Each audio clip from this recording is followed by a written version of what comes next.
ఐదేళ్లుగా ఒకే సినిమా, అది బాహుబలి. 2 పార్ట్లుగా విడుదలవుతోందనుకోండి, అది వేరే విషయం.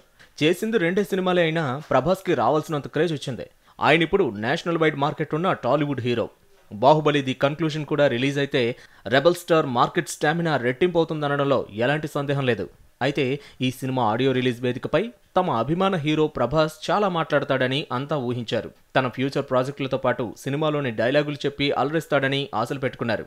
కానీ బాహుబలి మాత్రం 2 నిమిషాల స్పీచ్తో సరిపెట్టేశాడు. అందరూ చాంతాడంత లెంగ్త్ స్పీచ్లు ఇచ్చినా కూడా డార్లింగ్ ప్రభాస్ మాత్రం 10 గంటలకే పోలీసులు కార్యక్రమాన్ని ముగించేయమన్నారనే నిబంధనను గుర్తు చేస్తూ ఎంత సింపుల్గా అంటే అంత సింపుల్గా మాట్లాడేశాడు.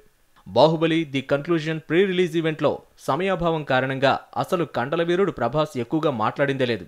కానీ ఆ 2-3 మాటలు కూడా చాలా గొప్పగానే చెప్పాడులే.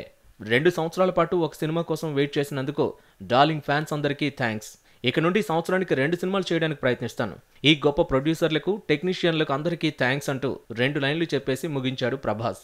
అలాగే హిందీలో సినిమా ఇంత పెద్ద హిట్ అవ్వడానికి కారణమైన కరణ్ జోహర్ను తొలుత అందరూ మర్చిపోయారు, కానీ ప్రభాస్ మాత్రం ఆయనకు చివర్లో థ్యాంక్స్ చెప్పాడు. అప్పుడు రాజమౌళి కూడా థ్యాంక్స్ చెప్పాడులే.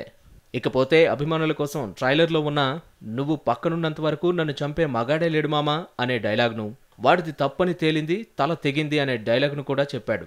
ఇక్కడ ఇంత సింపుల్గా కానిచేసిన ప్రభాస్ ఇక మీడియా ఇంటర్వ్యూలో ఎలా ఇరగదీస్తాడని అభిమానులు ఆశలు పెట్టుకుంటున్నారు. ఈసారైనా వారిని నిరాశపరచవుగా బాహుబలి.